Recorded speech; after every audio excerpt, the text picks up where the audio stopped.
छगन भुजबळ यांना मंत्रिमंडळात स्थान न मिळाल्यानं बारामतीतील उपमुख्यमंत्री अजित पवार यांचं निवासस्थान असलेल्या सहयोग सोसायटीच्या निवासस्थानाबाहेर या ठिकाणी ओबीसी समाजाकडून आंदोलन करण्यात येते। ज्या घटनेचा जो आहे तो निषेध करताना आपल्याला पाहायला मिळतात। आपल्यासोबत काय आंदोलक आहेत, आपण त्यांच्याशी बातचीत करूयात। आज तुम्ही आंदोलन करताय अजित पवारांच्या बाहेर, घराबाहेर, काय भावना आहे? भावना एकच आहे की ज्या नेत्यानं आपलं आयुष्य ओबीसी समाजाच्या किंवा पिछाडीवर असलेल्या समाजासाठी घालवलं, त्यांना न्याय मिळवून देण्याचा प्रयत्न केला आणि आदरणीय पवारसाहेब आणि दादा यांना प्रचंड अशा प्रकारची साथ दिली जीवनभर। आणि त्याच लोकांनी जाणीवपूर्वक भुजबळ साहेबांना या ठिकाणी त्यांना ओबीसीच्या संघर्षापासून बाजूला काढण्यासाठी आणि एक फालतू माणूस इथं या ठिकाणी समाजामध्ये तेढ निर्माण करत असलेल्या त्या माणसाला कदाचित यामुळे साथ मिळू शकते आणि पिछाडीवर असलेला ओबीसी समाज निश्चितपणे मागं राहील आणि पुढं ज्या विचारानं पुढं नेणार होते त्या विचाराला ह्यांनी थांबवायचा विचार केला। यामुळं आम्ही या ठिकाणी दादांच्या घरासमोर तीव्र या ठिकाणी आंदोलन करत आहोत। तुमची मागणी काय आहे प्रमुख? की छगन भुजबळ साहेबांना मंत्रिमंडळात स्थान द्यावं। अच्छा, काय पुढच्या आंदोलनाची दिशा असणार आहे? तुम्ही काळ्या फिती बांधून आलेला आदरणीय, आम्ही इथं बारामतीमध्ये राष्ट्रवादी काँग्रेस पक्षाचे राष्ट्रीय अध्यक्ष अजितदादा पवार यांच्या घरासमोर आंदोलन करत आहे। कारण की त्यांच्या डोळ्यावरची झाक ही उघडली पाहिजे।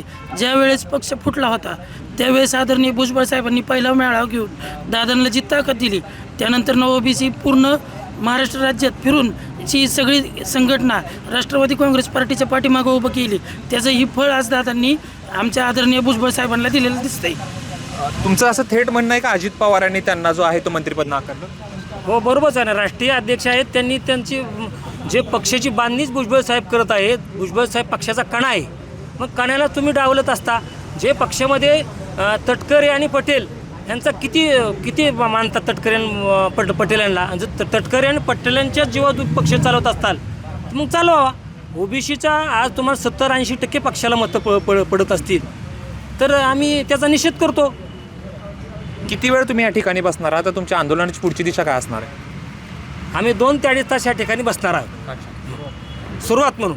ही सुरुवात आहे।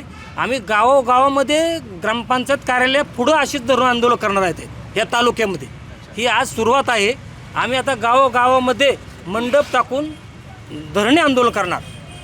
जोपर्यंत भुजबळ यांना मंत्रिपद मिळत नाही तोपर्यंत हे आंदोलन सुरूच असणार आहे। हा, या ठिकाणी बारामती तालुक्यात ह्या पद्धतीने चालू राहणार आहे। आणि येत्या 22 तारखेला बारामतीमध्ये दादांचा इथं मोठा सत्कार ठेवलेला आहे। त्यामुळे आम्ही इथं बारामती तालुक्यातले सर्व ओबीसी समाज इथं आम्ही त्यांना निवेदन देऊन त्यांना आम्ही विचारणार आहे अजितदादांना 22 तारखेला, 22 डिसेंबरला। तर आपण या ठिकाणी बघू शकतो अजित पवारांचं निवासस्थान असलेल्या सहयोग सोसायटी या निवासस्थानाबाहेर ओबीसी कार्यकर्ते जमलेले आहेत आणि त्यांची मागणी एकच आहे की भुजबळांना मंत्रिमंडळामध्ये स्थान द्यावं, अन्यथा आम्ही आंदोलन जे आहे ते तीव्र करू।